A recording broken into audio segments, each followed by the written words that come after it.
Okay. Over to Murali.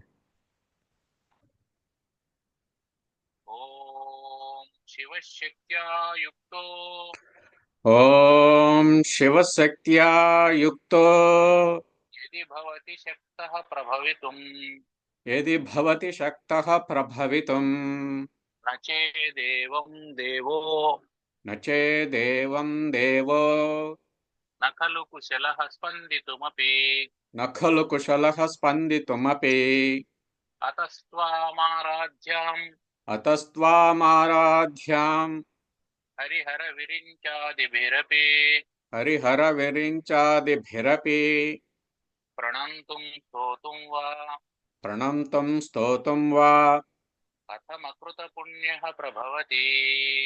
కథమకృత పుణ్యః ప్రభవతి. ఓం సర్వ వేదాంత సిద్ధాంత గోచరం ఓం సర్వ వేదాంత సిద్ధాంత గోచరం తమగోచరం తమగోచరం గోవిందం పరమానందం గోవిందం పరమానందం సద్గురుం ప్రణతోస్మ్యహం. సద్గురుం ప్రణతోస్మ్యహం. జగద్గురు శంకరాచార్యుల వారు మనకు ఇది వరకు ఏం చెప్పారంటే, గురువు దగ్గర నువ్వు ప్రపన్నుడవైతే ఆయన నీకు ప్రసన్నుడవుతాడు అని చెప్తూ తమ ఆరాధ్య గురుం భక్త్య ప్రశ్రయ సేవనై ప్రసన్నం తమనుప్రాప్య పృచ్ఛేత్ జ్ఞాతవ్యమాత్మనః అని చెప్పి అన్నారు. అంటే జ్ఞాతవ్యం, ఏది తెలుసుకోవాల్సి ఉందో దాన్ని పృచ్ఛేత్ అడగాలి అని చెప్పాను. ఏది తెలుసుకోవాల్సిందో దాన్ని అడగాలి. అంతేగాని ఏది అనవసరమో దాన్ని అడగకూడదు దాని అర్థం. ఏది తెలుసుకోవాలనో దాన్ని అడగాలి అని అంటే అర్థం ఏంటంటే, ఏది అనవసరమో దాన్ని అడగకూడదు, అనవసరమైనటువంటి మాటల్లో మాట్లాడకూడదు. ఎవరితో? సద్గురువుల దగ్గరికి వెళ్ళినప్పుడు. అంటే ఒక్కోసారి మనకు ఏమవుతుందంటే, ఆ గురువులతో సాంగత్యము సాన్నిహిత్యం ఉంటుంది అంతకుముందు. ఆ సాన్నిహిత్యం వల్ల లేదంటే సాంగత్యం వల్ల మనం వేరే వేరే విషయాలు ఏవో మాట్లాడొచ్చు కాక. కానీ నువ్వు జ్ఞాతవ్యం ఏది తెలుసుకోవాలని వెళ్ళావో ఆ ఆత్మజ్ఞానం గురించి మాత్రమే మాట్లాడాలి. మిగతావన్నీ మాట్లాడడం వల్ల ఏమవుతుందంటే విక్షేపం కలుగుతుంది, అంటే విషయం నుంచి దూరంగా వెళ్ళిపోతాం. ముందు అడగడానికంటే ముందు ప్రార్థించాలి. ఎలా ప్రార్థన చేయాలి? స్వామిన్ నమస్తే నతలోక బంధో.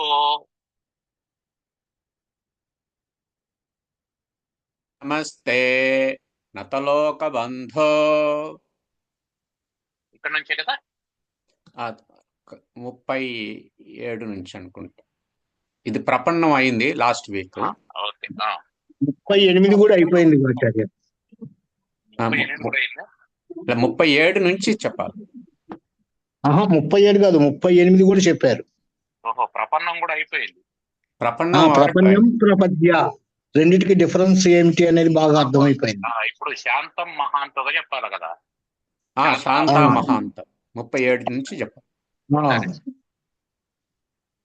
శాంత మహాంతో శాంత మహాంతో నివసంతి సంతో నివసంతి సంతో వసంతవల్లోకహితం చరంతః వసంతవల్లోకహితం చరంతః తీర్ణా స్వయం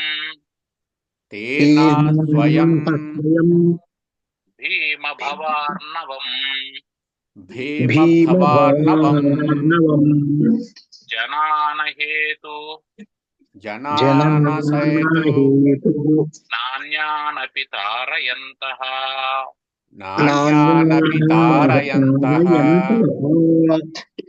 హేతునాన్యానపి తారయంతః హేతునాన్యాపి తారయంతః. ఏం పాట మీద ఉందా?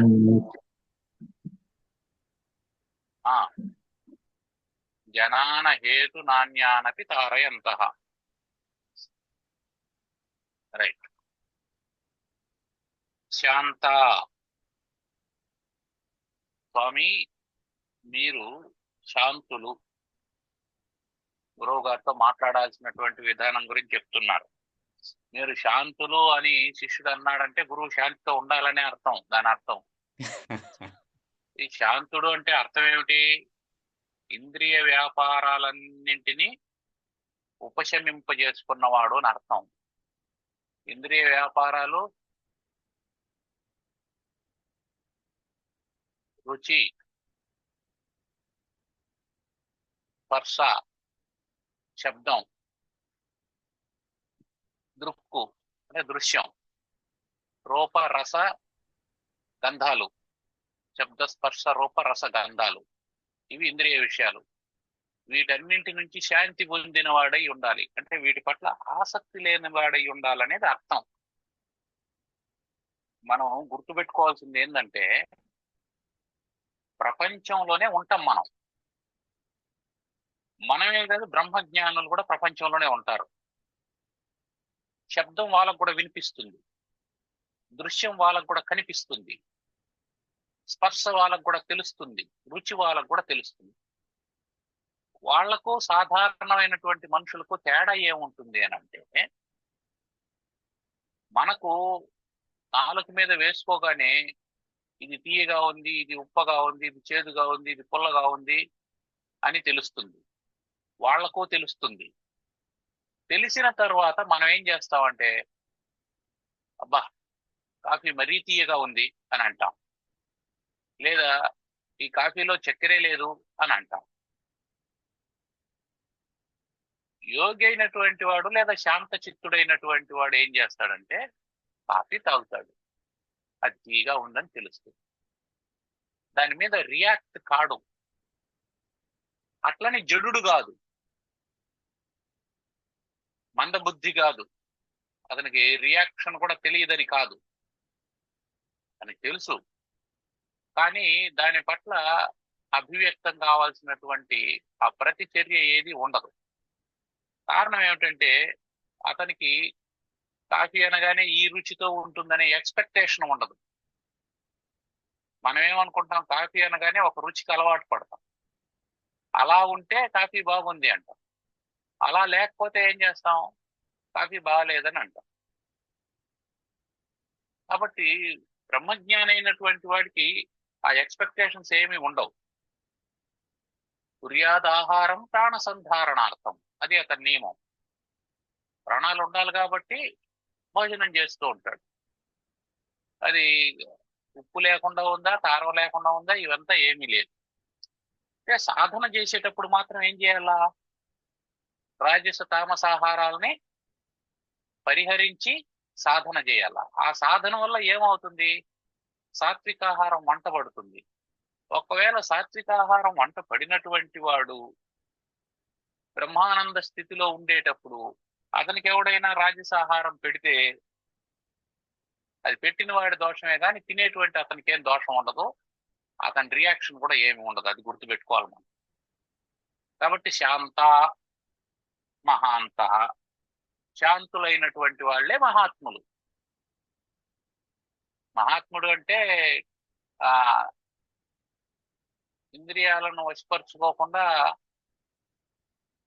అందరికీ కోపం రాకూడదు, మీకు దీని పట్ల ఆసక్తి ఉండకూడదు అని చెప్పి అందరినీ తిడుతూ ఉండేవాడు కాదు. అట్లాంటి వాళ్ళు నివసంతి సంతః వసంతవల్ లోకహితం చరంతః. వాళ్ళు ఎందుకు బ్రతుకుతూ ఉంటారు అంటే బ్రతకడానికి వాళ్ళకు లక్ష్యం ఉంటుంది. లోకహితం, వసంతవత్ లోకహితం. వసంత ఋతువు అత్యధికమైనటువంటి ఉష్ణం లేకుండా, చల్లదనం లేకుండా, దాన్ని ఏమంటారు, మోడరేట్ అంటారు, సరిగ్గా సరిపోయే విధంగా ఉంటూ చెట్లన్నీ చిగుర్చి లోకానికంతా ఆహ్లాదాన్ని కలిగిస్తూ ఉంటుంది.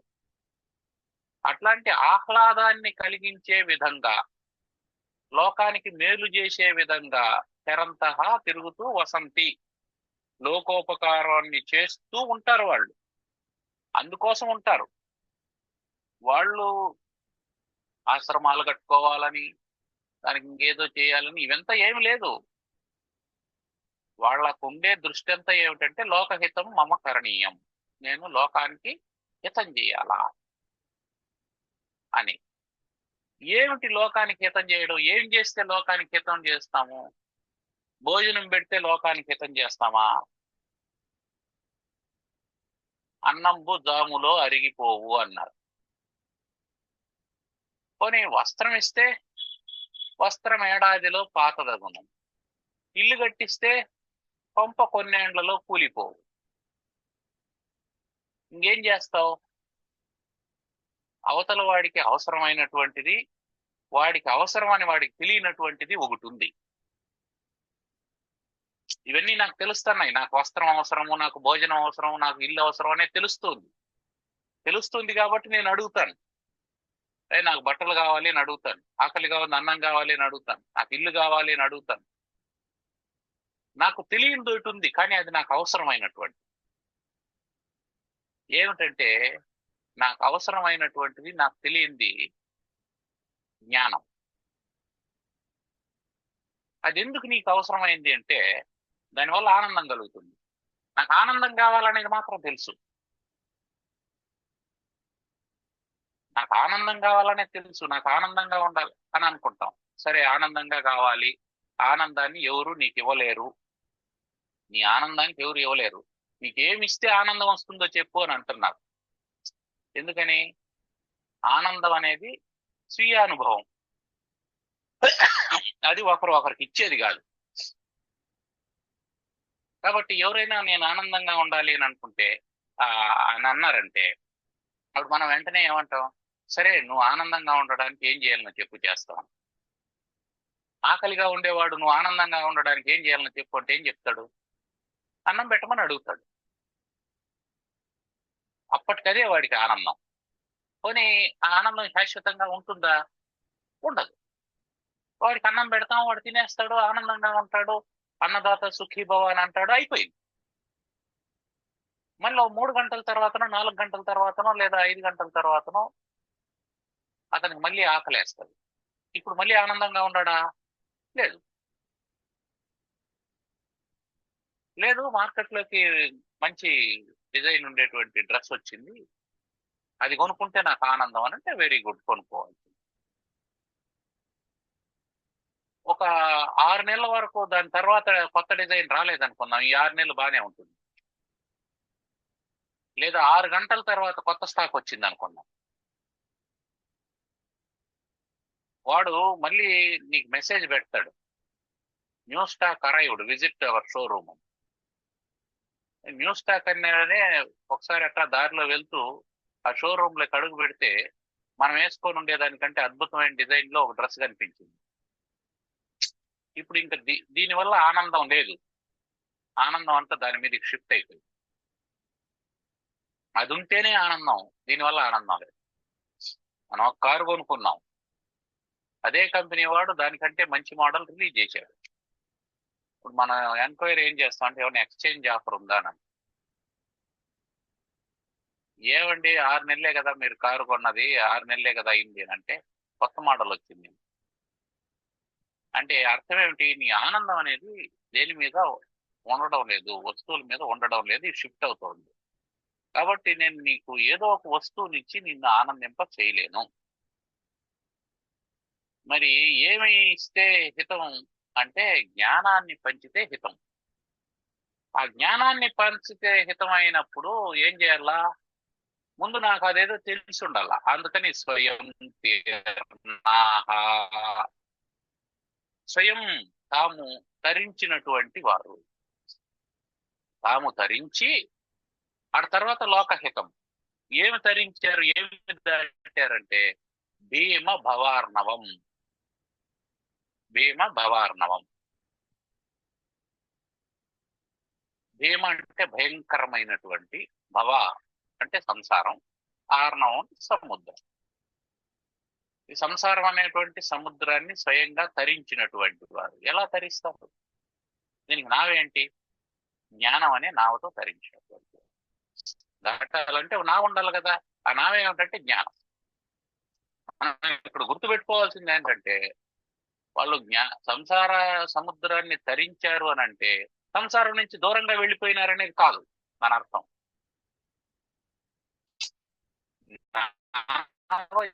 ఈ గట్టున ఉన్నా ఆ గట్టున ఉన్నా నీళ్లలోనే ఉంటుందనేది గుర్తుపెట్టుకోవాలి.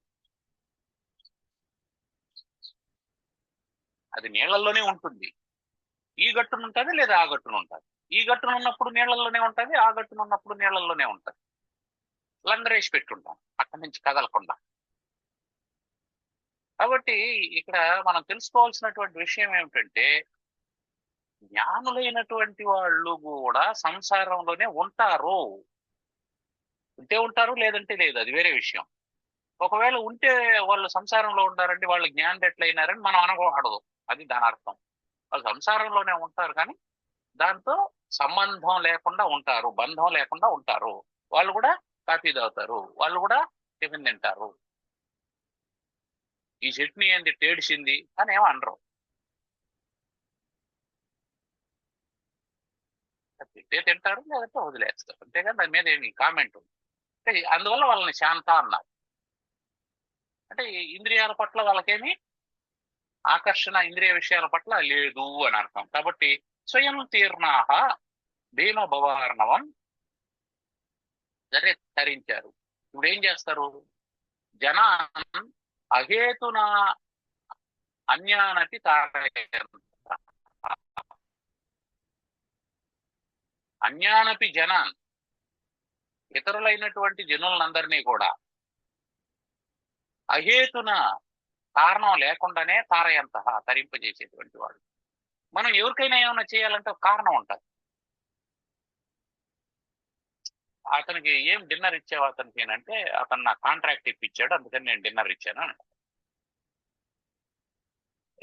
వాళ్ళందరినీ ఎందుకు భోజనానికి పిలిచావు అంటే, వాళ్ళందరూ నా స్నేహితులు లేదా నా ఫ్రెండ్స్ లేదా నా బంధువులు, నాకు బాగా కావాల్సినటువంటి వాళ్ళని పిలిచాను అని చెప్పాను. దీనంటే కారణం ఉంటుంది. ఎందుకైనా నువ్వు నాకు డబ్బులు ఇచ్చావు అని అంటే, ఇదిగో నీ ద్వారా నాకు ఫలానా పని కావాల్సింది, అందువల్ల కారణం. అంటే మనం చేసేటువంటి ప్రతి పనికి ఒక కారణం ఉంటది. ఆ కారణంతో మనం ఏదో చేస్తా అంటాం.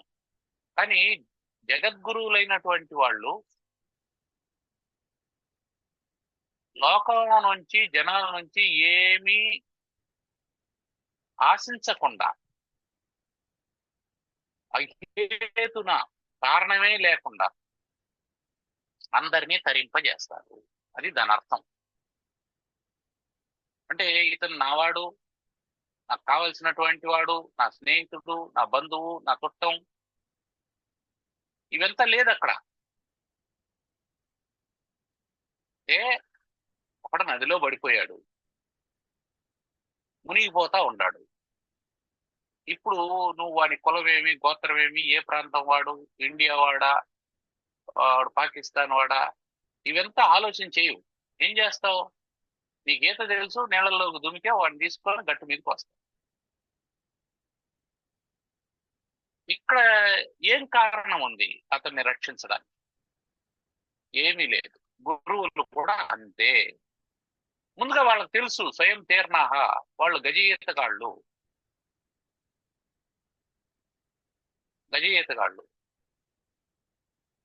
ఈత తెలిసినంత మాత్రాన ఎప్పుడు గట్టు మీదనే ఉండాలని కానీ లేదా నీళ్ళల్లో ఉండాలని కానీ ఏమీ లేదు. వాళ్ళు స్వయం తీర్ణాహ, వాళ్ళు తరించగలిగినటువంటి వారు. భీమ భవార్ణవం, ఈ మొత్తం సముద్రాన్ని ఇటు నుంచి అటు ఈదగలిగినటువంటి వాళ్ళు. అయితే ఈదగలిగినటువంటి వాళ్ళని వాళ్ళేమి మౌనంగా ఉండడం లేదు, సైలెంట్ గా ఉండడం లేదు. వాళ్ళు ఏం చేస్తారు? మనకు తెలుసు మనం బతుకుదాం అని కాకుండా అవతల వాడికి కూడా ఈత నేర్పించే ప్రయత్నం చేస్తూ ఉంటారు. జనాన్ అన్యానపి జనాన్, ఇతర జనులకు కూడా అహేతున తారయంత, కారణమేమీ లేకుండా తరింపజేస్తూ ఉంటారు. అది వాళ్ళకు స్వభావ సిద్ధమైనటువంటి కరుణ. అయం స్వభావః స్వత ఏవ యత్పర. అయం స్వభావః స్వత ఏవ యత్పరః.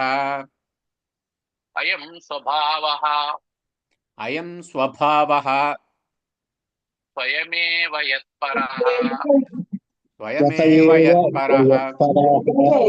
శ్రమాపనోద ప్రవణం మహాత్మనాం. శ్రమాపనోద ప్రవణం మహాత్మనాం. శ్రమాపనోద ప్రవణం మహాత్మనాం. శ్రమాపనోద ప్రవణం మహాత్మనాం. సుధాం సురేష సుధాం సురేష స్వయమర్క కర్కశ. స్వయమర్క కర్కశ. ప్రభావితప్తామవతిక్షితిం కిల. ప్రభావితప్తామవతిక్షితిం కిల. ప్రభావితప్తాం ప్రభావితప్తాం అవతిక్షితిం కిల. అవతిక్షితిం కిల.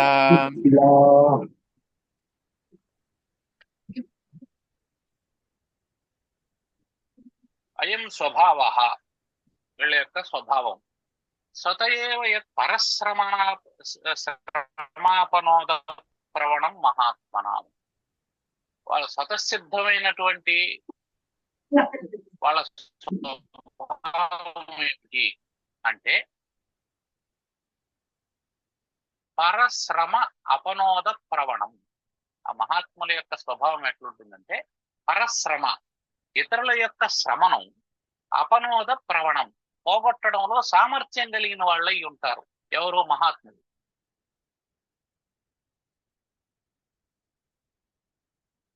అంటే వాళ్ళు ఇతరుల యొక్క శ్రమను పోగొట్టడానికి సిద్ధంగా ఉంటారు. ఎవరైనా ఏం చేస్తారు? వాళ్ళ శ్రమను వాళ్ళు పోగొట్టుకుంటారు. ఇది సాధారణమైనటువంటి మానవులకు ఉండేటువంటి లక్షణం. మన శ్రమను మనం పోగొట్టుకోవడం కోసం ఇతరులు కావాలంటే శ్రమ పెడతాం. ఇది మనకు ఉన్నటువంటి సహజమైన లక్షణం.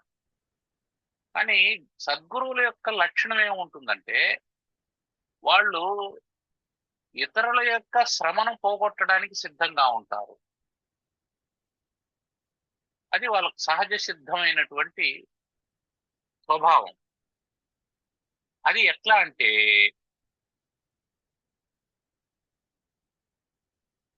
ప్రచండ కిరణాలు కలిగినటువంటి వాడు సూర్యుడు. కర్కశ ప్రభావితప్తాం క్షితిం. అర్కుడు అంటే సూర్యుడు.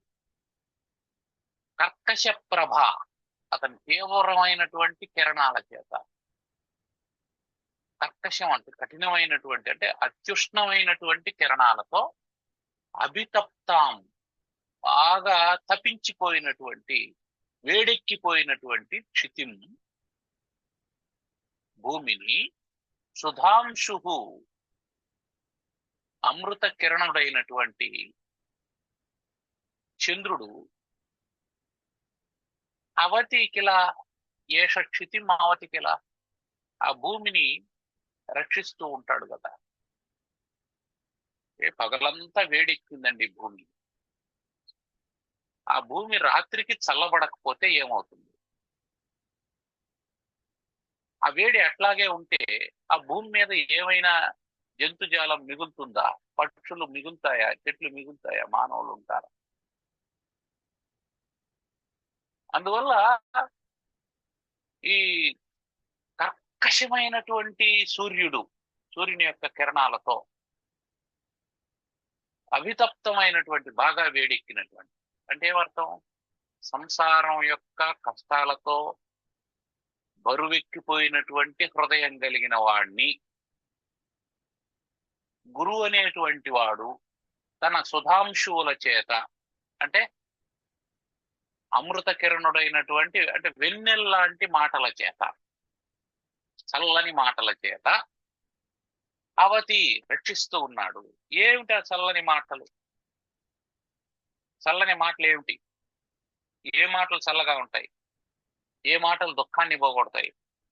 అంటే నీ యొక్క స్వస్వరూపాన్ని తెలియజేసేటువంటి మాటలు. అది గురువు మాట్లాడేటువంటి మాటలు. అంతేగాని నువ్వు ఈ పని చేయి, నీకు కోట్లు వస్తాయి, ఈ పూజ చేయి, ఈ యజ్ఞం చేయి, నీకు ఈ యాగం చేయి, నీకు ఈ కష్టాలు పోతాయి, ఈ నష్టాలు పోతాయి, నీకు లాటరీ తగులుతుంది, ఇదంతా గురువు యొక్క ఉద్దేశం కాదు. అవన్నీ ఏంటంటే మళ్ళీ నిన్ను సంసారంలోకి నెట్టేటువంటివే. ఆ కారణం చేత గురువు ఏం చేస్తాడంటే నిన్ను మళ్ళీ సంసారంలోకి నెట్టే ప్రయత్నం చేయడు. గురువు దగ్గరికి వెళ్తే నీకేం చెప్తాడంటే, స్వామి నాకు కష్టంగా ఉంది, ఇల్లు జరగడం లేదు, పూట గడవడం లేదు అని అంటే, ఆయన నీకు నేను రికమెండ్ చేస్తాను, ఎక్కడో తోట ఉద్యోగం ఇప్పిస్తాను అని ఏం చెప్పడం.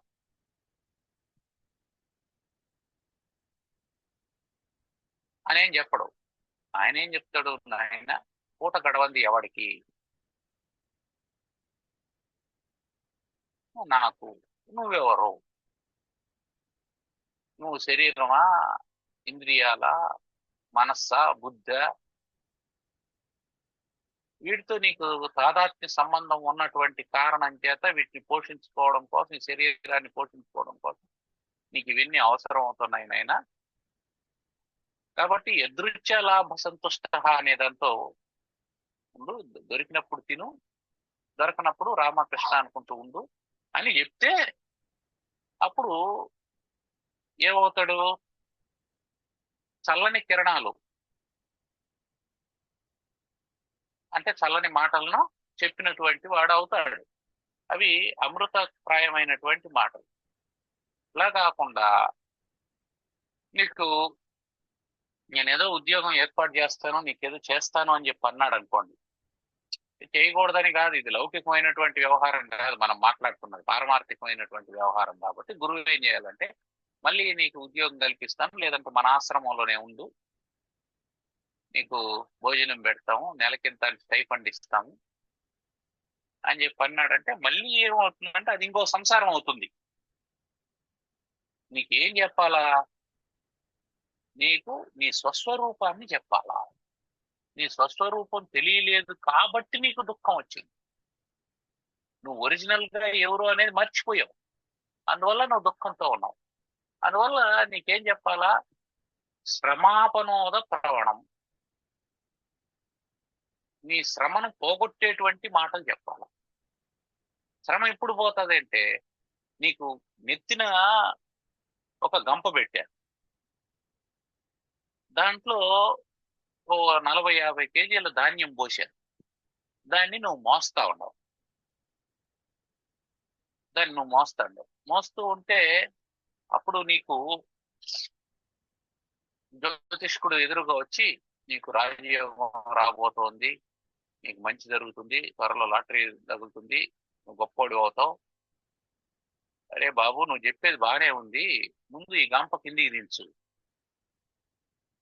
ఇది బరువు, మెడ నొప్పి వస్తుంది, ఒళ్ళంతా నొప్పులుంది, చెమట్లు గారుతా ఉన్నాయి, బరువు మొయ్యలేకుండా పోతున్నాను, భూమిలో తడిగిపోతూ ఉన్నట్టుంది, ఈ బాధను తీర్చురా భగవంతుడా అని అంటే నువ్వేం చెప్తున్నావు? నీకు ఎప్పుడూ లాటరీ వస్తుంది, అది తగులుతుంది, ఇది తగులుతుంది, నువ్వు గొప్పోడు అయిపోతావు, నీకు గవర్నమెంట్ ఉద్యోగం వస్తుంది, ఏవో చెప్పుకుంటాను. ఇవన్నీ నీకు ఆనందాన్ని ఇస్తాయా? గంప కిందికి తీస్తే ఆనందం ఉంటుంది. నీకు అప్పటికి కావాల్సింది ఏంది? ఆ గంపం కిందికి దించాలి. నీ నెత్తి నుండేటువంటి బరువును కిందికి దించాలి. నీ నెత్తి నుండేటువంటి బరువును కిందికి దించకుండా శ్రమాపనోద ప్రవణం, ఆ శ్రమను పోగొట్టకుండా నీకు ఒట్టి మాటలు చెప్పడం వల్ల ప్రయోజనం లేదు. కాబట్టి నువ్వు సంసారాన్ని నెత్తికెత్తుకొని ఉండవు. ముందేం చేయాలి? నీకు ఆ సంసారాన్ని కిందికి దించాల. కిందికి దించితే మళ్ళీ ఆనందాన్ని నీకు ఇవ్వాల్సిన అవసరం లేదు, దాని అంతకు అదే వస్తుంది. నువ్వు గంప అతని నెత్తినుంది, ఎందుకే టెన్షన్ పడతావు, బరువు బరువు అని ఎందుకు అరుస్తావు, రిలాక్స్ గా రిలాక్స్ గా అన్నాడు అనుకో, ఎట్ట రిలాక్స్ అవుతాడు? రిలాక్స్ గా అంటే ఎట్ట రిలాక్స్ అవుతాడు? నువ్వు గంపని దించేసినావు అనుకో కిందికి, ఇప్పుడు నువ్వు రిలాక్స్ కా అని చెప్పాల్సిన అవసరం లే, రిలాక్స్ అయిపోతాడు. కాబట్టి ఏది చేసిన తర్వాత ఆనందం ఆటోమేటిక్ గా వచ్చేస్తుందో అదే కర్తవ్యం. ఏది మనం తెలుసుకున్న తర్వాత మనకు ఆనందం కలుగుతుందో దాన్ని గురువు దగ్గరికి వెళ్ళి అడగాల, అది జ్ఞాతవ్యం. దాన్ని అడగాలి. గురువు ఏం చేయాలా? శ్రమాపనోద ప్రవణం. ఆయన మహాత్ముడు కాబట్టి ఎట్లా ఉండాలంటే శ్రమాపనోద ప్రవణం, నీ శ్రమను పోగొట్టేవాడుగా ఉండాలా. శ్రమ ఎందుకు వచ్చింది? శ్రమ ఎందుకు వచ్చింది? సంసారం నేను అనుకున్నావు కాబట్టి, ఇది నాదనుకున్నావు కాబట్టి శ్రమ వచ్చింది. ఎప్పుడైతే నాదనుకున్నావో అప్పుడు ఇదేమైంది? సంస్కారం అనేది ఎట్లాంటిది? సూర్యునిలాగా అత్యుష్ణం కలిగినటువంటిది, కర్కశమైనటువంటి కిరణాలు కలిగినటువంటిది. ఆ కర్కశమైనటువంటి కిరణాలు కలిగినటువంటి సూర్యుడు నిన్నేం చేస్తాడు? చెమట్ల బోయిస్తాడు, ఒళ్ళంతా వేడి పుట్టిస్తాడు, భరించలేకుండా చేస్తాడు. ఇప్పుడు ఏం కావాలా నీకు? దారిలో పోతూ ఉన్నాడు, ఎండ విపరీతంగా ఉంది, చెమట్లు గారుతూ ఉన్నాయి, ఏం చేయాలో తెలియలేదు, నాలుగు పిడసగట్టుకుపోతుంది నాకు. అప్పుడు ఒక వ్యక్తి నిన్ను పిలిచి, ఆగవయ్యారా ఇంట్లోకి రా అని చెప్పని నేను ఇంట్లో కూర్చోబెట్టి ఫ్యాన్ అదేంటి ఏసీ వేసి నీకు చల్లగా ఉండే మంచినీళ్ళు ఇచ్చినాడు అనుకున్నాం. అప్పుడు శ్రమ ఉంటుందా? దాన్ని ప్రత్యేకంగా తీసేయాల్సిన అవసరం ఏముంది? నువ్వు ఆ సూర్యునికి ఎక్స్పోజ్ అయినంతసేపు నీకు ఆ శ్రమ ఉంది. సూర్యునికి ఎప్పుడైతే ఎక్స్పోజ్ కాలేదో, నీడకు వచ్చినావో, అప్పుడు శ్రమ తగ్గింది దారంతో. ఇప్పుడు శ్రమ పోగొట్టేటువంటి వాడేవాడు సుధాంశు. అంటే ఏమర్థం? జీవితంలో నాయన మనం గుర్తుపెట్టుకోవాల్సింది ఏంటంటే, పగలు ఉన్నట్టే రాత్రి ఉంటది, కష్టం ఉన్నట్టే సుఖం కూడా ఉంటది. నీకు కష్టం తర్వాత సుఖం వస్తుంది, సూర్యాస్తమయం తర్వాత చంద్రోదయం అవుతుంది, అది గుర్తుపెట్టుకోవాలి. అంటే ప్రపంచం ఆ విధంగా డిజైన్ చేయబడి ఉంది. ప్రపంచమే అట్లా డిజైన్ చేయబడింది. ఈ డిజైన్ అర్థం కాకుండా జనాలు ఏమనుకుంటారంటే, లేదు నాకు అన్ని కష్టాలే ఉన్నాయని. ఎవడికి పగలు ఉండదు, ఎవడికి రాత్రి ఉండదు. 6 నెలలు పగలు ఉండేవాడికి కూడా తర్వాత 6 నెలలు రాత్రి వస్తుంది, అది నియమం. కాబట్టి ప్రపంచం ఆ విధంగా డిజైన్ చేయబడింది. ఒకడికి ఎక్కువసేపు పగలు ఉండొచ్చు, ఒకడికి 12 గంటలు పగలు ఉండొచ్చు, ఒకడికి 14 గంటలు పగలు ఉండొచ్చు, ఒకడికి 16 గంటలు ఉండొచ్చు, ఒకడికి 3 నెలలు పగలు ఉండొచ్చు, ఒకడికి 6 నెలలు పగలు ఉండొచ్చు. కానీ రాత్రి రావడం గ్యారంటీ. ఒకడికి 6 నెలలు రాత్రి ఉండొచ్చు, కానీ సూర్యోదయం కావడం గ్యారంటీ, పగలు వస్తుంది. ఎందుకు? ప్రపంచం ఆ విధంగా డిజైన్ చేయబడి ఉంది. డిజైనింగే ఆ విధంగా ఉంది. నువ్వు ఆ డిజైన్ అర్థం చేసుకోకుండా నా బతుకంతా కష్టాలే అని చెప్పి అనుకున్నావు అంటే అది నీ కర్మ. నేను ఎప్పుడు ఇట్టే సుఖంగా ఉండిపోతానని చెప్పి భ్రమపడినావా, నీ కర్మది. నువ్వు అర్థం చేసుకోవాల్సింది ఏంటంటే, ప్రపంచం యొక్క డిజైనే ఈ విధంగా తయారు చేశారు. ఇదిగో ఇప్పుడు సుఖం ఉంది, ఇది ఇలాగే ఉంటుందనే గ్యారంటీ లేదు. రేపు పొద్దునేమైనా జరగచ్చు, అనారోగ్యం రావచ్చు, ఎవరికైనా ఏమైనా కావచ్చు, కుటుంబ సభ్యులకి ఏమైనా కావచ్చు, బంధువులకి ఏమైనా కావచ్చు. కాబట్టి ఈ ఆనందం ఇలాగే ఉండదు. ఇప్పుడు దుఃఖం ఉంది, ఈ దుఃఖం కూడా ఇలాగే ఉండదు, ఈ దుఃఖం కూడా ఇలాగే ఉండదు. ఒక అతనికి కొడుకు చనిపోయాడు. ఆ కొడుకు చనిపోయే నాటికి కోడలు 7 నెలల గర్భవతి. చాలా బాధపడ్డాడు. 2 నెలల తర్వాత మనవడు పుట్టాడు. మనవడు పుట్టిన తర్వాత అతనికి ఏమనిపించిందంటే, నా కొడుకు మళ్ళీ పుట్టాడు అని అనిపించింది. ఇప్పుడు దుఃఖం ఏమైంది? తగ్గిపోయింది. అంటే ఏమర్థం? సూర్యాస్తమయం ఉంటది, చంద్రోదయం ఉంటది, చంద్రాస్తమయం ఉంటది, సూర్యోదయం. కాబట్టి ప్రపంచం కష్టం సుఖం కష్టం సుఖం అని ఈ విధంగా డిజైన్ చేయబడి ఉంది. అందుకని మనం అర్థం చేసుకోవాల్సింది ఏంటంటే, కష్టం ఉంది, వెరీ గుడ్. కష్టం వచ్చింది అంటే వెరీ గుడ్, త్వరలో మనకు సుఖం రాబోతుంది అని అర్థం. సుఖం వచ్చింది అంటే అర్థం ఏంటి? బి అలర్ట్, త్వరలో కష్టం రాబోతుంది అని అర్థం. వస్తుంది. సిగ్నల్ వేసాడంటే మనం అక్కడే పెట్టేడు. నిమిషం తర్వాతనో 2 నిమిషాల తర్వాతనో మళ్ళీ పచ్చ సిగ్నల్ వస్తుంది, నేను అక్కడి నుంచి పంపించేస్తాను. పచ్చ సిగ్నల్ వచ్చింది అంటే అర్థం ఏంటంటే ఇంక నీకు అడ్డు లేదని కాదు, నెక్స్ట్ సిగ్నల్ ఉంటుంది మళ్ళీ.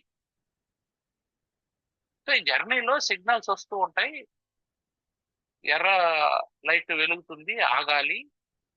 ఆ తర్వాత పచ్చ లైట్ వెలుగుతుంది, వెళ్ళాలి. మళ్ళీ ఎర్ర లైట్ వెలుగుతుంది, ఆగాలి. మళ్ళీ పచ్చ లైట్ వెలుగుతుంది, వెళ్ళాలి. That is the journey, that is the design of road. మన యొక్క దారిని ఆ విధంగా డిజైన్ చేసి, అందువల్ల గురువు అంటే ఎట్లాంటి వాడు అని చెప్తున్నా అంటే, సంసారం అనేటువంటి ఉష్ణానికి అల్లకల్లోలమైపోయినటువంటి వాడిని, సంసారం అనే ఎండలో అభితప్తుడైపోయినటువంటి వాడిని, చెమట్లు పోసుకుంటూ బయటకు పడిపోయి ఎక్కడ వడదెబ్బ వచ్చేస్తుందో పడిపోతామో, లాభం లేదు అని అనుకుంటా ఉండేటువంటి వాడిని ఇంట్లోపలికి పిలిచి ఏసీ వేసి కూర్చోబెట్టి చల్లని మంచినీళ్ళు ఇచ్చినాడు అనుకో ఒక వ్యక్తి, ఆ వ్యక్తి గురువు. ఆ వ్యక్తి గురువు. ఎందుకు పిలిచాడు? నువ్వు పరిచయం ఏమన్నా ఉండవాయా? లేదు. నీకేమైనా బంధుత్వం ఉందా? కాదు. మరి ఎందుకు పిలిచాడు? ఎండలో ఉన్నాడు, బాధపడుతూ ఉన్నాడు, అతనికి నీళ్ళు. చలివేంద్రం పెడతాం ఎండాకాలంలో. చలివేంద్రం పెడితే ఎందుకోసం పెడతాం? ఫలానా వర్గం వాళ్ళు, ఫలానా వర్ణం వాళ్ళు, ఫలానా ఊరి వాళ్ళు మాత్రమే తాగాలనేమి దాని మీద రాసి పెట్టాం. చలివేంద్రం పెట్టాము అంటే అర్థం ఏంటి? ఎవరికి దప్పికుందో వాడు తాగచ్చు అని అర్థం. అన్నదానం చేస్తున్నాం అంటే అర్థం ఏమిటి? ఎవడికి ఆకలి ఉందో వాడు తినచ్చు అని అర్థం. అట్లాగే గురువు దగ్గరికి ఎవడు వెళ్ళాలి? ఎవడు ఈ సంసారం అనేటువంటి వేడిని తట్టుకోలేకుండా ఉన్నాడో, ఎవడు ఈ సంసారం అనేటువంటి దుఃఖాన్ని అనుభవిస్తూ ఉన్నాడో అతను గురువు దగ్గరికి వెళ్ళాలి. గురువు ఎలాంటి వాడు?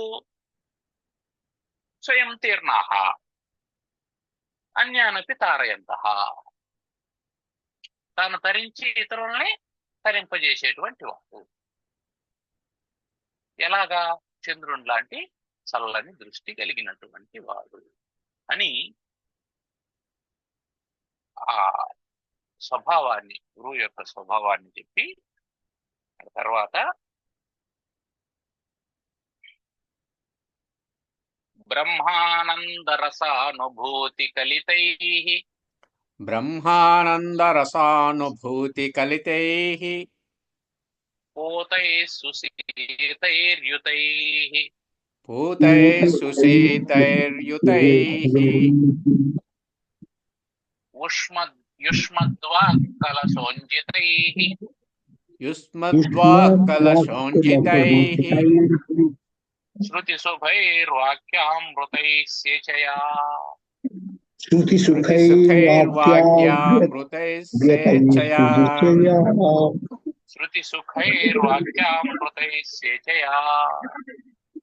శృతిసుఖైర్వాక్యామృతైః సేచయా సంతప్తం సంతప్తం భవతాపదావదహన భవతాపదాహదహన జ్వాలాభిరేనం ప్రభో జ్వాలావిలారేవం ప్రభో ధన్యాస్తే ధన్యాస్తే భవదీక్షణ క్షణగతే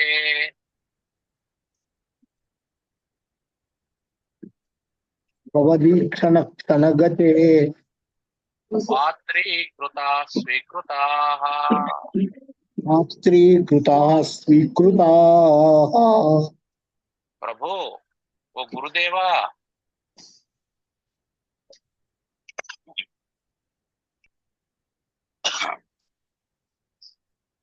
నన్ను సేచయ్య, తడుపు, నన్ను తడిపే స్వామి. ఎందుకు తడపమంటున్నాడు? సేచయ్య, తడుపు, నీళ్లు కలిపి మనం తడి చేస్తామే దాన్ని తడపడం, దాన్ని సేచయ్య అంట. ఎందుకు తడపాలి అంటే సంతప్తం, కాలిపోతూ ఉన్నాను నేను, కాబట్టి నా మీద నీళ్లు పోయి, నేను కాలిపోతూ ఉన్నాను కాబట్టి నీళ్లు పోయి గురు అని అడుగుతూ ఉన్నాడు.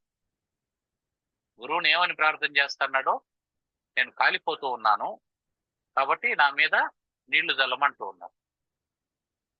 ఎట్లా కాలిపోతున్నావా? ఎక్కడ ఏం మంటలేం కనిపించడం లేదే. కాలుతాండం అంటే మంటలు కనిపించాలి కదా. అంటే భవతాపదావ దహన జ్వాలాభిరేణం ప్రభు, దాంతో సంతప్తం. ఏనం ఈ భవతాపం, భవ అంటే పుట్టుక, ఆ పుట్టుక వల్ల వచ్చినటువంటి తాపం, దుఃఖం. తాపం అనగానే తాపత్రయం అని అర్థం. ఆధ్యాత్మిక, అధిభౌతిక, అధిదైవిక. ఆధ్యాత్మికం అంటే శరీరం లోపల వచ్చేటువంటి జ్వరం, తలనొప్పి, కడుపు నొప్పి మొదలైనటువంటి తాపాలు, దుఃఖాలు. అధిభౌతికం అంటే ఇతర ప్రాణుల వల్ల, ఇతరుల వ్యక్తి వల్ల, భార్య వల్ల భర్తకు, భర్త వల్ల భార్యకు, బిడ్డల వల్ల తల్లిదండ్రులకు, తల్లిదండ్రుల వల్ల బిడ్డలకు, బంధువుల వల్ల, స్నేహితుల వల్ల, పాము, తేలు మొదలైనటువంటి జంతువుల వల్ల, పక్షుల వల్ల, ఇతర జీవుల వల్ల, దేని ద్వారా వచ్చిన అది భౌతికం. ఇది ఒక కష్టం. అది దైవికం. దైవికంగా వచ్చేటువంటి అతివృష్టి, అనావృష్టి, సునామీ, అగ్నిపర్వతాలు పేలడం, భూకంపాలు రావడం, కరువు కాటకాలు, ఇవన్నీ అధిదైవికమైనటువంటి దుఃఖాలు. ఇవన్నీ ఎప్పుడు వచ్చాయి? ఎప్పుడు పుట్టావో భవ, ఎప్పుడు పుట్టావో అప్పుడు ఇవన్నీ మొదలయ్యి. ఒక్కొక్కటే మొదలయ్యి. పుట్టగానే శరీరం వచ్చిందా? శరీరం రాగానే రోగం వస్తుంది.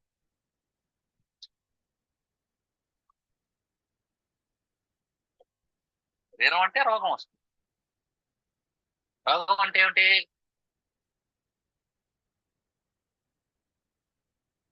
ఉండాల్సింది ఉండాల్సినట్లు ఉండకపోవడం రోగం. ఉండాల్సింది ఉండాల్సిన విధంగా ఉండకపోతే దాన్ని రోగం అంటాం. అది ఉండదు. ఎందుకు? పరిణామానికి లోనయ్యేది కదా శరీరం అంటే. పరిణామానికి లోనయ్యేటువంటి శరీరంలో ప్రతిదీ మారుతూ ఉంటుంది కాబట్టి ఆ మారేటప్పుడు అన్ని ఒక పద్ధతి ప్రకారం మారాలనేసి ఏమి లేదు.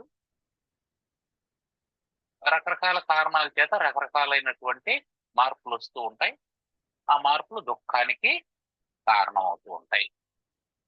పైగా శరీరం నాది అని అనుకున్నప్పుడు ఈ శరీరానికి శీతోష్ణ సుఖ దుఃఖాలన్నీ వస్తాయి కదా. తల్లికి శరీరం వణుకుతుందా వణకదా?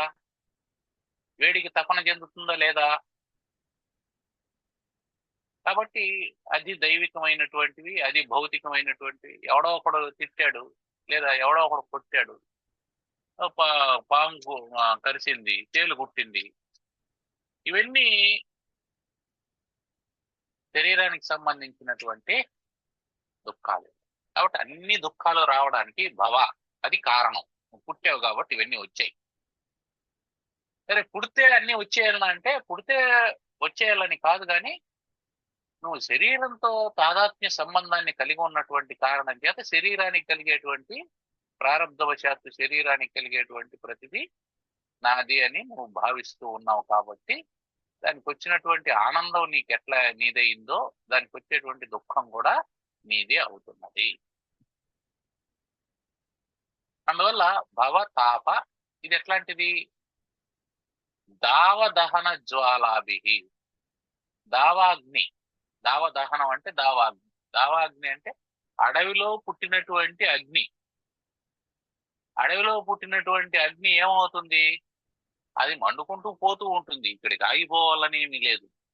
పైగా అది దానికేమి దయా దాక్షిణ్యము, ఇది పచ్చగా ఉండే చెట్టు, ఇది పక్షులు ఉండేటువంటి గూడు, ఇది పసిబిడ్డలు ఉండేటువంటి చోటు, చిన్న చిన్న పిల్లలు ఉన్నటువంటివి, ఇది గర్భంతో ఉండేటువంటి జంతువు, ఇవంతా దానికి ఏమి లేదు. అదన్నింటినీ దహించుకుంటూ వెళ్ళిపోతుంది, దానికి జాలి దయ ఏమీ లేదు. కాబట్టి సంసారం అనేది పలానా వాడికి దుఃఖాన్ని ఇస్తుంది, పలానా వాడికి దుఃఖాన్ని ఇవ్వదని ఏమీ లేదు. దుఃఖం శరీరంతో తాదాత్మ్య సంబంధం ఉండేటువంటి ప్రతి ఒక్కడికి సమానము. దుఃఖం ఉంది, దాంట్లో హెచ్చు తగ్గులు ఉండొచ్చు, దుఃఖం అయితే ఉంటుంది, అది దాని అర్థం. కాబట్టి భవ దాహ దహన జ్వాలాభి సంతప్తం, ఈ సంసారం అనేటువంటి దావాగ్ని చేత మండిపోతూ ఉన్నటువంటి నన్ను సేచయ, తడుపు. తడిపితే ఏమవుతుంది? నీళ్లు కలితే ఏమవుతుంది? మంటలారిపోతుంది. ఎట్లా? యుష్మత్ వాక్ కలసోజ్జితై, యుష్మత్ నీ యొక్క వాక్ కలశ ఉజ్జితై, నీ వాక్యములు అనేటువంటి నీ మాటలు అనేటువంటి కొండలో ఉన్నటువంటి నీటితో. కొండ ఉండాలి కదా నీళ్లు పోయాలంటే, మాటలు అనేటువంటి కొండ. ఏం మాటలు? శృతి సుఖైర్వాక్యామృతై,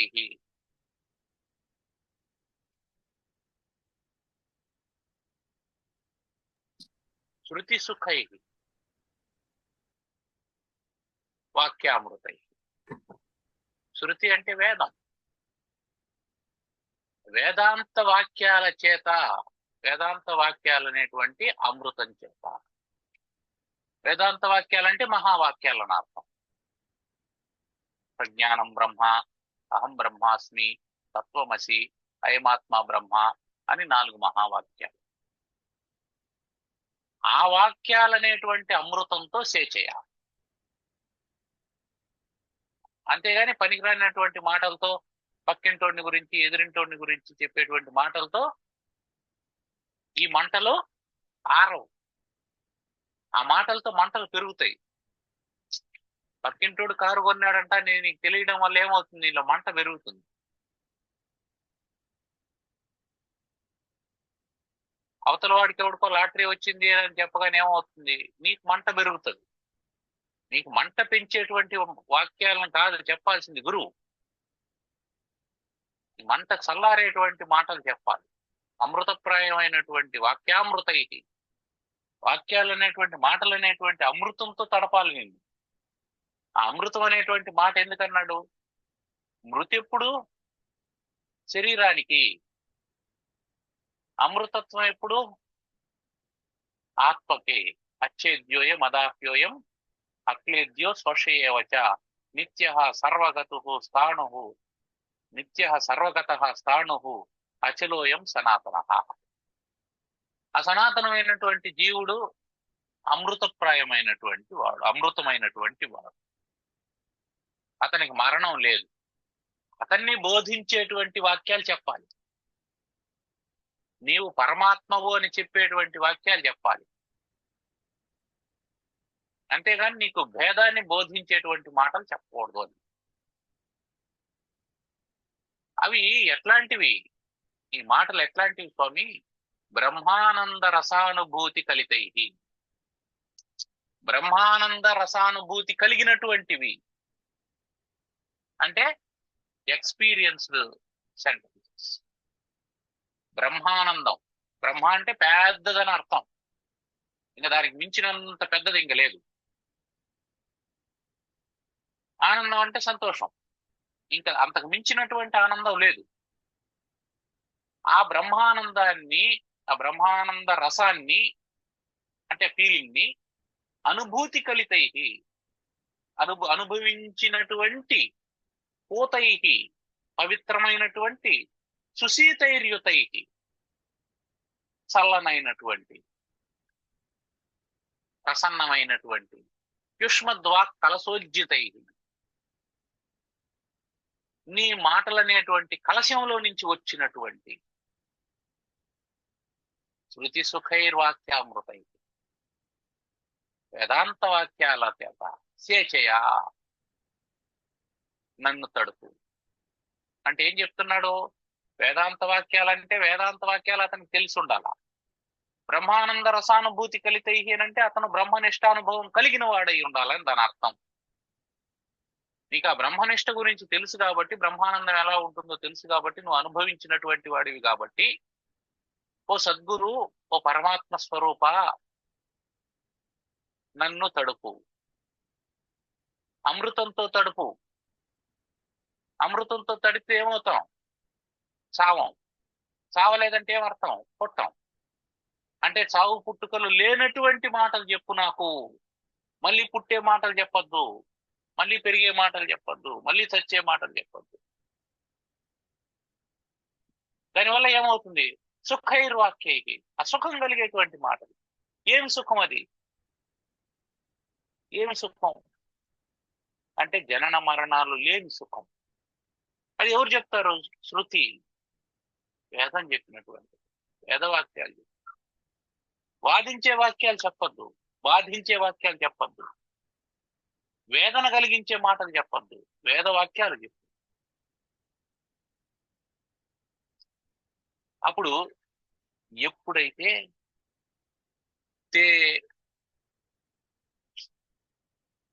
భవదీక్షణ క్షణగతే పాత్రీకృత, నీ యొక్క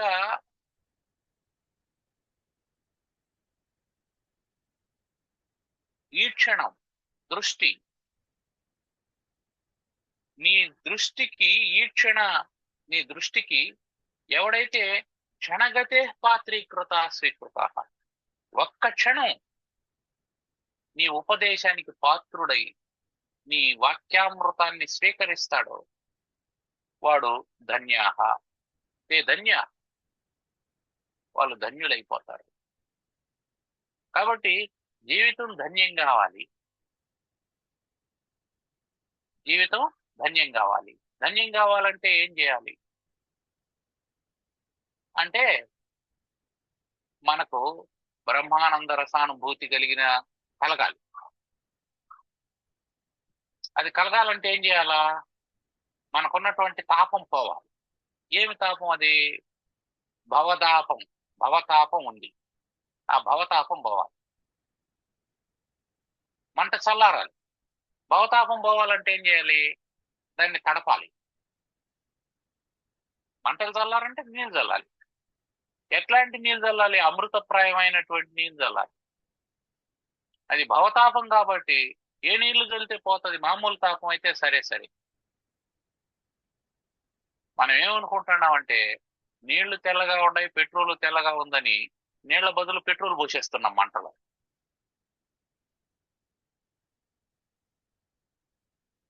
అది ఇంకా పెద్దదవుతుంది కానీ చల్లారడం లేదు. అవి నీళ్ళలాగే కనిపిస్తుంటాయి, ఇవి నీళ్ళలాగే కనిపిస్తుంటాయి. కానీ దాని స్వభావం వేరు, దీని స్వభావం వేరు. అవి మాటలే, ఇవి మాటలే. అది ద్రవ పదార్థమే, ఇది ద్రవ పదార్థమే కదా. మరి ఇదేమో నిప్పును ఆర్పుతుంది, అదేమో నిప్పును మండిస్తుంది అంటే ఇది మాటే, అది మాటే. ఇది మహావాక్యం, శృతి చెప్పినటువంటిది, వేదాంతం చెప్పినటువంటిది. ఆ కారణం చేత అదేం చేస్తుంది? మంటల్ని ఆర్పుతుంది. నువ్వు లౌకికమైనటువంటి మాటలు మాట్లాడినప్పుడు, ఇగో మురళి అట్లాంటి వాడు, ఇట్లాంటి వాడు అని మాట్లాడినప్పుడు ఏమవుతుంది? నీ మంటలు పెరుగుతాయి కానీ తగ్గవు.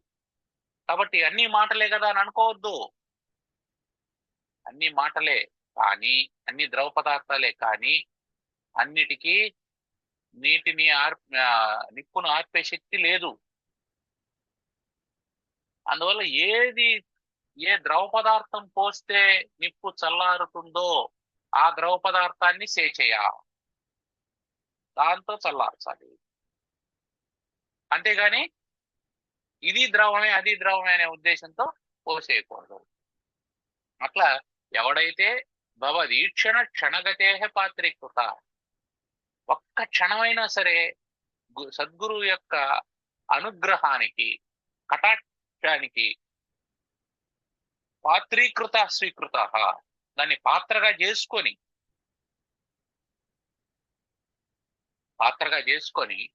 స్వీకృత దాన్ని స్వీకరిస్తాడు. దేన్ని? గురువు యొక్క కటాక్షాన్ని స్వీకరిస్తాడు. గురువు యొక్క కటాక్షాన్ని స్వీకరించడానికి పాత్రుడవుతాడు. ఆయన నీళ్లు పోయడానికి సిద్ధంగా ఉన్నాడు, నువ్వు పాత్రను బోర్లించి పెట్టావు. అందుకని పాత్రీకృత అని చెప్పాను. నువ్వు పాత్రను బోర్లించి పెట్టుంటే ఆయన పోస్తే లాభం లేదు, నువ్వు సిద్ధంగా ఉండాలి వినడానికి. నువ్వు పాత్రుడు కావాలి, నువ్వు యోగ్యుడు కావాలి, నువ్వు యోగ్యతను సంపాదించుకోవాలి. ఆ యోగ్యత ఏమిటి అనేది మనకు ముందు చెప్పేశారు, సాధన చతుష్టయ సంపత్తి అదంతా చెప్పి. కాబట్టి నువ్వు యోగ్యుడు కావాలి. ఫస్ట్ నీ పాత్రను, నీటిని స్వీకరించడానికి నువ్వు పాత్రీకృత, పాత్రగా ఉండాలి, సిద్ధంగా ఉండాలి. నువ్వు ఎప్పుడైతే సిద్ధపడతావో అప్పుడు క్షణగతే భవదీక్షణ క్షణగతే, గురువు యొక్క ఈక్షణ ఒక్క క్షణం, ఆయన చూపు ఒక్క క్షణం పడిందంటే చాలు, ధన్యుడైపోతావు. కాబట్టి ఓ గురుదేవా, సంసారం అనేటువంటి దావాగ్నిలో పరితప్తులైపోతూ ఉన్నటువంటి వాళ్ళు బ్రహ్మానంద రసానుభూతి కలితమైనటువంటి మీ అమృతప్రాయమైనటువంటి వేదాంత మహావాక్యాలను వింటే, వేదాంత మహావాక్యాలనేటువంటి అమృతాన్ని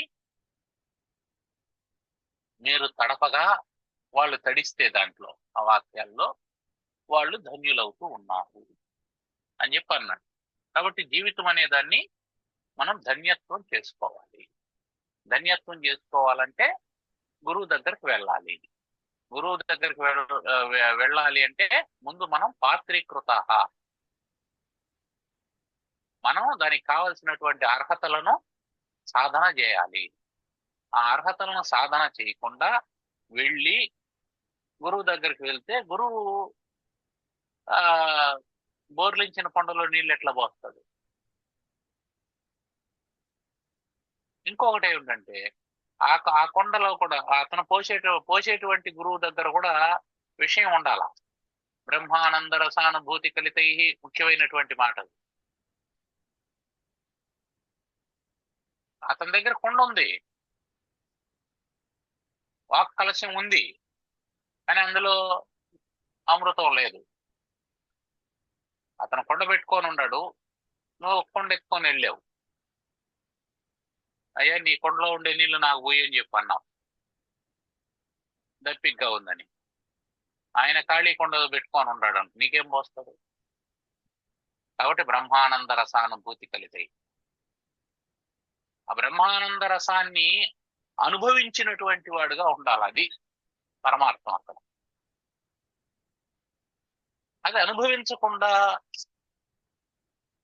నీకేం చెప్తాడు? ఏమీ చెప్పలేడు. ఏదైనా 4 మాటలు చెప్పినా దానివల్ల నీకు ప్రయోజనం ఉండదు అని చెప్పాడు. కాబట్టి గురువుని ఎలా ప్రార్థన చేయాలి అనేది ఇప్పటి వరకు చెప్పాడు. తర్వాత ఎలా ప్రశ్నించాలి, ఏం ప్రశ్నలు అడగాలి అనేది తర్వాత తరగతిలో చెప్పుకుందాం. ఇప్పుడు ఏమైనా ప్రశ్నలు ఉన్నాయా? ఈ సుఖదుఖాలు పగలు రాత్రి రావడం అనేది సహజం అనే దాన్ని గుర్తించడం మనం చేయాల్సిన పని. తర్వాత ఈ ఒకవేళ ఆ, గుర్తించకపోకుండా అది ఉంటే ఆ దుఃఖము సుఖము ఉన్నప్పుడు ఆ, మనము ఉపరతి అనేది కలిగి ఉండడము అనేది చాలా ఇంపార్టెంట్ అనేది ఆ, తెలుస్తాం. ఉమ్, ఆమ్, కానీ ఆ, ఒక ప్రయోగం అనేది ప్రయోగాత్మకంగా అంటే ఈ మాటలలో ఆ, ఆ, బాగా లోపలికి ఇంకిపోయేటట్టుగా ఒక ప్రయోగమైన ఏదన్నా చేయాలని ఒక చిన్న ప్రయోగం ఈ యొక్క ఆ ఆ ఆచరణ లాగా అనేది ఒక ఆచరణ ప్రశ్న. చేయాల్సిందే. ఆచరణ చేయకుండా ఏది సాధ్యం కాదు. ఉమ్, ఆచరణ చేయాలి అంటే ఏమంటే మనం ఇప్పుడు కుండలో నీళ్లు పోయాలంటే కుండని నీటితోనే శుభ్రం చేయాలి, వేరొక దాంతో శుభ్రం చేయలేము. ఆచరణ చేయాలంటే మళ్ళీ దీన్ని గురించే చింతన చేయాలి, అదే ఆచరణ. మళ్ళీ దీన్ని అర్థం చేసుకునే ప్రయత్నం చేస్తూ ఉండాలి. ఇక్కడ ఆచరణ అంటే కేవలం క్రియ మాత్రమే కాదు, చింతన కూడా ఆచరణ. ఆలోచనే ఆచరణ. విచారణ. విచారణ చేయాలి. ఆ విచారణ ఏం చేయాలి అంటే, ఇదిగో ఈ రోజు ఈ కష్టం ఉంది, ఈ కష్టానికి ఏదో ప్రారంభం కారణం అయి ఉంటుంది. ఇది ప్రారంభం ఎంతకాలం ఉంటుందో అంతకాలం ఇది మనకు ఉంటుంది, ఆ తర్వాత ఇది పోతుంది. ఇది నిజానికి మనకు వచ్చిందని అనుకుంటున్నాం. మనకొచ్చింది అని మనం అనుకొని బాధపడుతూ ఉన్నటువంటిది మనది కాదు. కారణం ఏంటంటే ఈ శరీరం అది. మనం ఇక్కడ విభజన చక్కగా చేసుకోవాలి. చేసుకో. ఇది శరీరానికి సంబంధించి వచ్చింది. దీంట్లో ఉండేటువంటి సూక్ష్మాంశం మనసును బాధ పెడుతూ ఉంది. స్థూలాంశం శరీరాన్ని బాధ పెడుతుంది, సూక్ష్మాంశం మనసును బాధ పెడుతుంది. ఈ స్థూల సూక్ష్మ అంశాల వెనుక ఒక కారణాంశం ఉంది. ఆ కారణం పోయింది అంటే స్థూలాంశం పోతుంది, సూక్ష్మాంశం పోతుంది, రెండు పోతాయి. ఆ కారణం ఏమిటి? ప్రారంధం. అది ఎవరిది? మనదే. ఇతరుల ప్రారంధం మనకు రాదు కదా,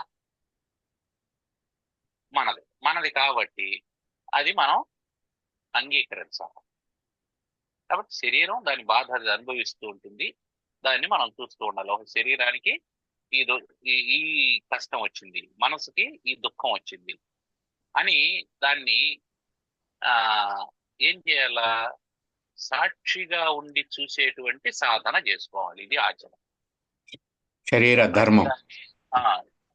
దాని ధర్మం అది ఉంది, దానికి అట్టు ఉంది అని. మనం ఒక కారు కొనుక్కున్నాం, ఆ కారు సీటు వెనక్కి వాలేటట్టు డిజైన్ చేయలేదు. ఇప్పుడు ప్రతిసారి దాన్ని వెనక్కి వేసి నెడతా ఉండకూడదు. డిజైన్ అటు చేయలేదు బాబు, ఇంకా దాన్ని వెనక్కి నెట్టి ఎంతసేపు ఎంత నెట్టినా పోదు కదా అది. కాబట్టి you have to accept that design, అంతే. ఆ డిజైన్ యాక్సెప్ట్ చేయాలి. డిజైన్ యాక్సెప్ట్ చేసావంటే మళ్ళీ నువ్వు దానితో పోరాటం చేసే పని తక్కువ, దాన్ని అంగీకరించేది నేర్చుకోవాలి. So life is designed already. సుఖంతోనో దుఃఖంతోనో ఇది డిజైన్ చేయబడింది. అందువల్ల సుఖం ఉంటుంది, దుఃఖం ఉంటుంది. అది శరీరానికి సంబంధించింది. ఆ శరీరాన్ని అనుభవించడం కోసం, ఆ శరీరం అనుభవించడం కోసం జీవుడు ఈ శరీరం ద్వారా దాన్ని అనుభవిస్తూ ఉన్నాడు. అనుభవించడం కోసమే శరీరాన్ని ధరించాడు అనేటువంటి జ్ఞానంతో మనం అరే అనుభవిస్తే అయిపోతుంది కదా అనేటువంటి యాక్సెప్టెన్స్, అంగీకరించగలిగామంటే అప్పుడు అది సాధన అవుతుంది. ఈ సాధన అంటే కేవలం మనం దాన్ని ఏమంటారు, పూజ పునస్కారం చేయడం కాదు. అంటే అదొక రకమైనటువంటి సాధన అనుకోండి, అది వేరే సాధన. కానీ ఆధ్యాత్మిక సాధన చేసేటప్పుడు ఏమిటంటే మనం శరీరానికి ప్రారంధం ఉంది, అది అనుభవిస్తుంది. ఆ శరీరంతో సంబంధం పెట్టుకున్నటువంటి కారణం చేత మనసు బాధపడుతుంది. మనం దానికంటే భిన్నంగా ఉన్నాము అనేది గుర్తుపెట్టుకోవాలి. మనకు మంచి సామెత ఉంది, ఇనుము సావాసంతో ఆ అగ్నికి సమ్మెట పోట్లు తప్పవని. ఒలిమిలో ఇనుముని సాగు కొట్టడానికి ఏం చేస్తారు? నిప్పుల్లో కాలుస్తారు. ఆ నిప్పు ఇనుముతో కలుస్తుంది, అది ఆ మెటీరియల్ ఎర్రగా అవుతుంది, నిప్పులాగా తయారవుతుంది. ఎర్రగా ఉండేటప్పుడు ఏం చేస్తారు? దాన్ని యాన్విల్ మీద పెట్టి సమ్మెట్తో కొడతారు. ఇప్పుడు ఆ ఇనుముతో పాటు నిప్పుకు కూడా సమ్మెట పోటు కలిగింది. అంటే స్థూల శరీరంతో పాటు సూక్ష్మ శరీరానికి కూడా సమ్మెట పోటు పడుతుంది. ఎందుకు? రెండు స్నేహితులు కాబట్టి. అది మనం నిరంతరం విచారణ చేస్తూ ఉండాలి. అసలు విచారణకి మూల పదార్థం ప్రపంచం. ప్రపంచాన్ని వదిలేస్తే విచారణ ఏమి లేదు. మళ్ళీ దుఃఖానికి కారణం వెతకాలి అంటే ఎక్కడ వెతకాలి? దుఃఖానికి కారణం ఏంటంటే ప్రపంచంలోనే వెతకాలి. అసలు దుఃఖం లేనప్పుడు నీకు విచారణ చేయాల్సిన అవసరం ఏమొచ్చింది? నీకు అంతా సుఖమే ఉండేటప్పుడు, అంతా హాయిగా జరుగుతూ ఉన్నప్పుడు, నీ కత్తికి నీ వేటు తిరుగులేనప్పుడు అసలు నీకు భగవంతుడు ఎందుకు గుర్తొస్తాడు? నీకు వేదాంతం ఎందుకు అవసరం అవుతుంది? ఏమీ లేదు. బట్ నీకు దుఃఖం ఉంది కాబట్టి విచారణ అవసరం. విచారణే సాధన. అంతేనా? కన్క్లూడ్ చేద్దాం. ఏమైనా ప్రశ్నలు ఉన్నాయండి?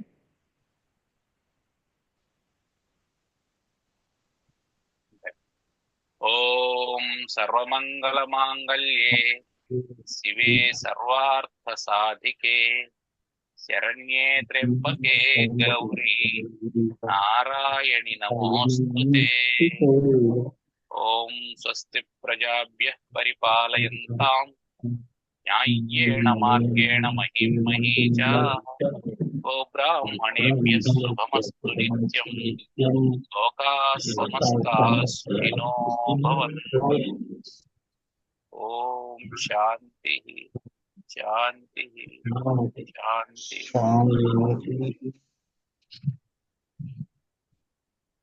ధన్యవాదాలు. ధన్యవాదాలండి. ధన్యవాదాలు.